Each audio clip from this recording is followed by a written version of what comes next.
Hello everyone, my name is James and this is Real Biased Gaming. THQ went up for auction way back in February. Or rather, all their IP went up for auction so that THQ could pay off all of its debts. It was a sad, sad business, and one of the worst parts is that it's actually still dragging on even till today. As of April 22nd, Gearbox Software has now actually purchased the Homeworld IP from THQ. So the Homeworld franchise was one of the last ones to be sold off, actually, that was still part of THQ's assets.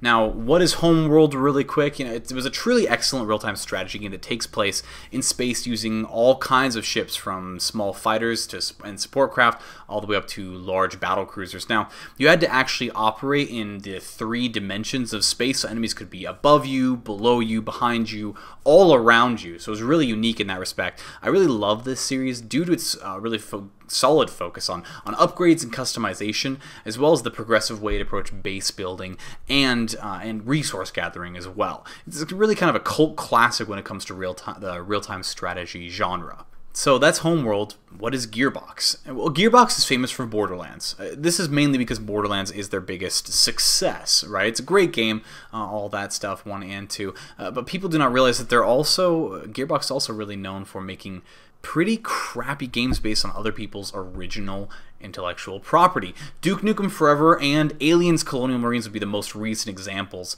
of that. They also worked on several of the original Half-Life expansions, as well as PC ports like Halo Combat Evolved, bringing that one to PC, as well as their own other original IP before Borderlands, which was Brothers in Arms. Now, I'm really glad that somebody picked up the Homeworld franchise. While it was never a defining game for me, I know there are tons of people and a lot of friends of mine who are obsessed with this game and have been begging for a sequel for years and years now. There's always all kinds of hope, when a game has the potential to come up with another sequel, come up with a new reiteration to see if it can still be good and still fit into kind of the modern situation in its genre. However, Gearbox has never made a real-time strategy game.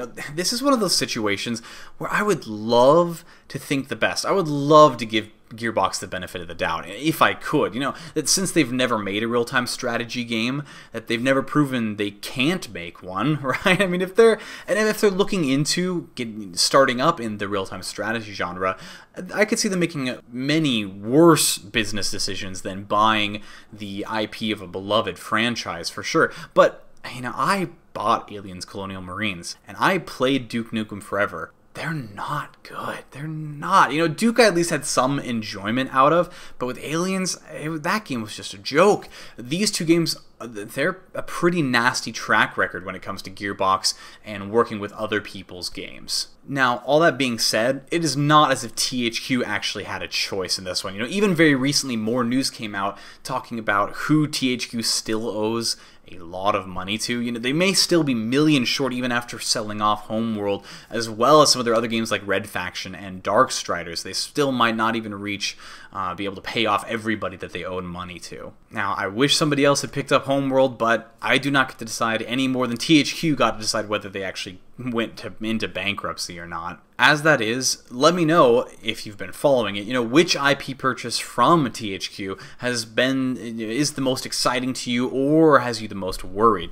I mean, Saints Row, Dawn of War, Company of Heroes, Darksiders, these are all games that have all been sold off, so you have plenty of options here to actually pick from, and there's plenty of lists all over the place of all the stuff that's been sold off at auction from THQ. So let me know which one has you the most excited because of the new, developer or publisher that owns it, or has you the most worried in the same way that Gearbox has me worried about Homeworld. Thanks for watching. Subscribe for more gaming news and review content. I post videos on Thursdays and then throughout the week as stuff comes up. Once again, my name is James, and this is Real Biased Gaming.